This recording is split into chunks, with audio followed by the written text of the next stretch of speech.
Hi, welcome to Photoshop Basic Training, brought to you by 7tutors.com. In this lesson, we'll be looking at the text tool and filter in Photoshop. Now let's say you're working on an image and you want to add some cool text to it, like your name or a cool, title or something. Now the text tool is what you use. And the text tool is very similar to other text editing software like Microsoft Office or Open Office. So you can adjust the font size, you can set the font color, you can set the font family, and you can do many more things with it. Alright, so we're going to be looking at how to use that right now. Okay, so to illustrate how the text tool works, we're going to be creating a new document. So we'll come up here to the menu bar, click on File, click on New, and then we'll just leave everything the way they are, but we'll change the name. We'll call this text document and click OK. Now on the tool palette, on the vector tool group, that is where we will find our text tool. Now when we click this icon here, you can see that the cursor has changed, meaning you can just click anywhere and create a text. So we'll just click in the center or at the edge there, and we'll just type in 7tutors.com, and there you have it. Simple as that. You have created text. Now you'll notice that when you created your text, a new layer appeared on the layer palette for that text. Whenever you create a new text, a new layer is created for it. Now let's say you have multiple layers just for text. You can apply a different effect to each layer so it doesn't affect the other layer. So it makes it easy for you to manipulate just specific text of your choice. But we're going to be coming up here to the option bar and we'll be looking at the various settings. Now from here you can adjust the font family. As you can see that this is looking a little bit big, so we'll just highlight that. And when we click on this arrow here, we have a list of various fonts and their examples. Now this is very cool because it allows you to know what it's going to look like before you apply it to your layer. So if you are working on maybe some really cool action image, you can make use of the action movie. Or if you're maybe working on a Chinese restaurant flyer or something, you can use the stakeout. So we'll just keep this simple. We'll just use Arial. I like Arial. Okay, make this simple, and then you can adjust the font size from here. So as you can see, we're using 14. You can click down here and select from here, or you can just click on the icon here and drag to the left or to the right. Now we have the font style. With the font style, you can change your text to whatever look you want it to have. So we're using regular. You can make it italic, or you can make it bold or bold italic. So depending on what you want. So we'll just take this back to regular. But if you notice that some text do not have the font style, so if you are using certain text, the font style will not be available. And then here we have the alignment tool. From here you can align your text either to the left, you can make them centered, or align them to the right. You can also change the color, so you can make it a little bit lighter and click OK. Now in Photoshop you can create warped text, and that is what this icon here does. And when you click on it, you can see none.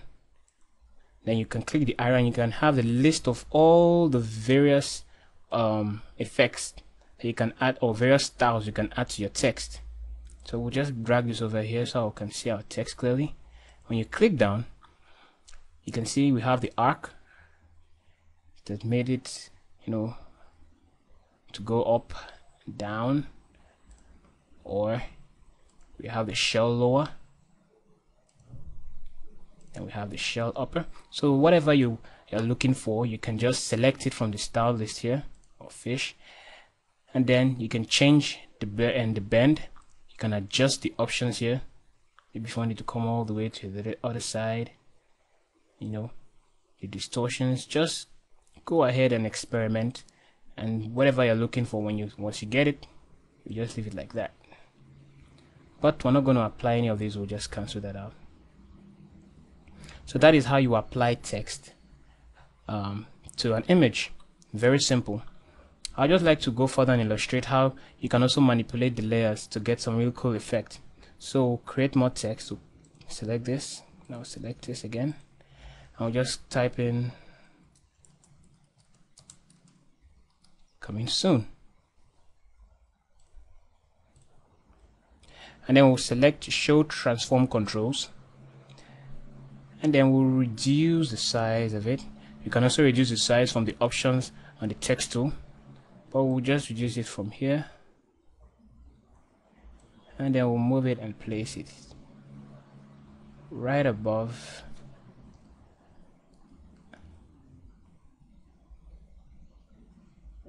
Okay, and then we apply it.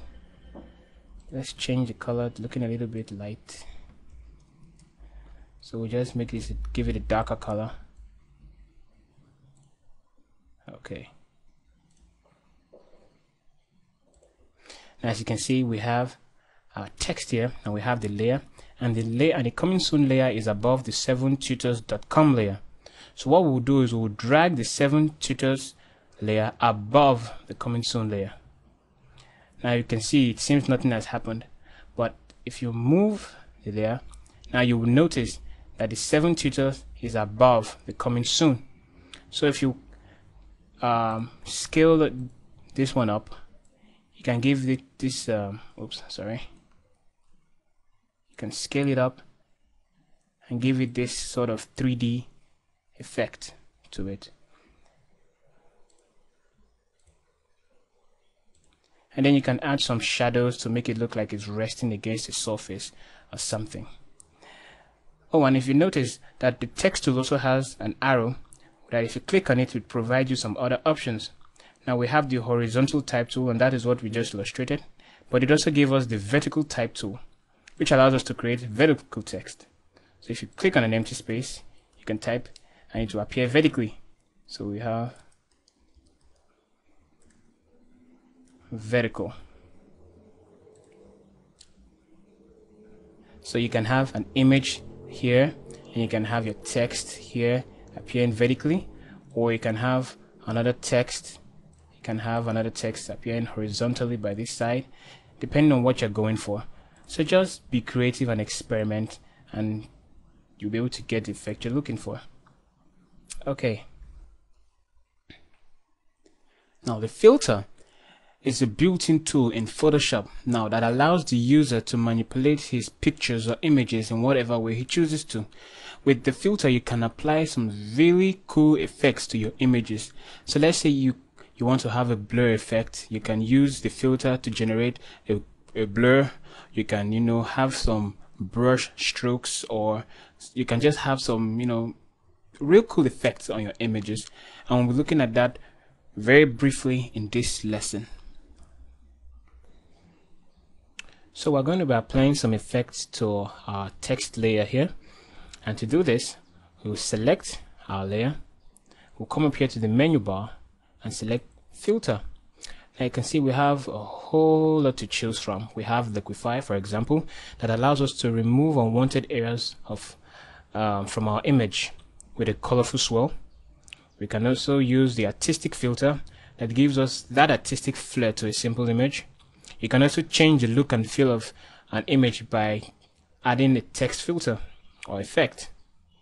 So just experiment, keep choosing something, make your choice, whatever you're comfortable with, until you get the effect you're looking for. Now before we apply an effect to this layer, we're going to duplicate this layer first. Now the reason why we do this is so that we can maintain the original layer just in case our effect doesn't go right. So just call this okay, and then we're going to apply a blur effect to this layer. So we'll come up here to filter, and then we'll choose blur, and we'll choose Gaussian blur, rasterize. Okay, now as you can see, it has given us a window. From here we can preview our work and adjust the settings. So if you move the slider to the left, it reduces the radius, and you can preview it here in this window. If you move it to the right, it increases the radius, and as you can see that our text is all blurred out. So we're just going to make this let's see, 3.5 so that we can see the text. Okay, let's make it a little bit bigger. Let's make it 4. Okay, and then we click OK.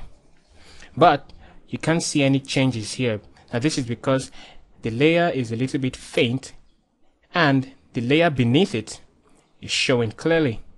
But if we adjust the blending mode to blend this layer above it with the layer beneath it, you will see that it will look a whole lot different. So we'll just use exclusion. As you can see, it has given us this inverted look, and then you can reduce the opacity to reveal the layer beneath it.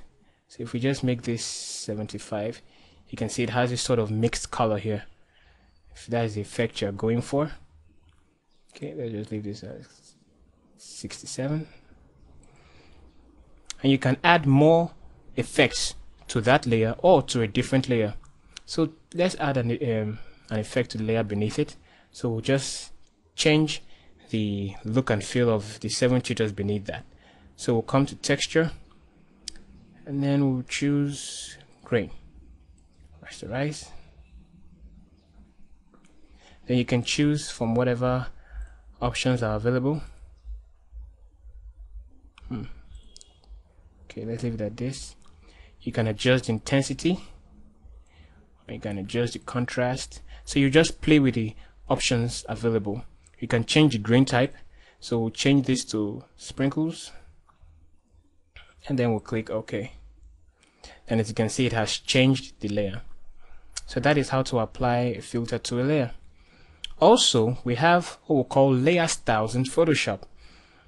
And with the layer styles, you can apply a glow effect or a drop shadow effect to a particular layer or an image. So we'll select our coming soon layer, and then what we'll do is we'll just scale this layer up. So we'll scale this up, place it here. Okay, that looks good. Then we'll just shut off our transform controls. Now, to apply a layer effect, we'll come down here to the layer palette and we'll click on the FX icon. And when you click it, it gives you a list of all the available layer styles. So we're just going to apply a drop shadow, and then when you click on it, it gives you a new window. Now from this window, you can adjust the options, or you can select other layer styles. You can click on outer glow. You can apply an outer glow or an inner glow, and you can see that as you select new layer styles, you can preview them here, and you can also see the way it changes here. And then you can just increase or decrease. Let's increase the distance of our drop shadow, and then you can adjust the angle. Okay, so it seems that the light is coming from this direction, or I can take it in the other direction. Take it up a bit. That's good. You can also change the color. You can change this to red or whatever color. So we'll just leave this here. Click OK. So this has been Photoshop Basic Training, brought to you by 7tutors.com. Bye.